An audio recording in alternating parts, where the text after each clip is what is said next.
This man claimed a robot killed his dog and demanded compensation. The claims adjuster, instead of responding verbally, picked up a fruit knife and stabbed his own left hand. With this action, the man's fraud was exposed. In this futuristic world, robots had long become an indispensable part of every household. They adhered to two ironclad laws. First, they could not harm humans or stand by and watch them die. Second, they were prohibited from modifying themselves or their own kind. Claims adjuster Jack had handled hundreds of insurance fraud cases. One night at 3 a.m., a patrol officer spotted a construction robot secretly replacing its own parts in an abandoned subway tunnel. This was a clear violation of the second law. As the officer drew his gun, the robot suddenly raised its mechanical arm in surrender. It was this very gesture that prompted the officer to open fire.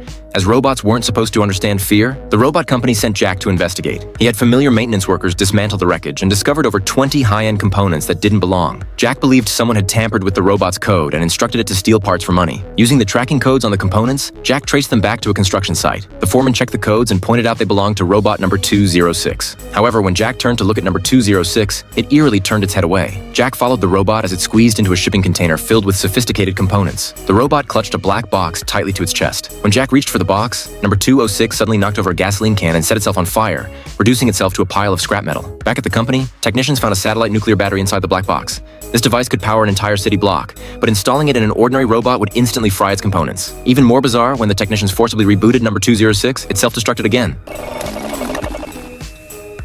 Unable to sleep, Jack snuck back to the tunnel in the middle of the night and retrieved a second nuclear battery from an air duct. It appeared some robots were secretly manufacturing something. The next day, Jack and the police visited a robot trading hub. In one room, they encountered Claire, a female robot that had been heavily modified.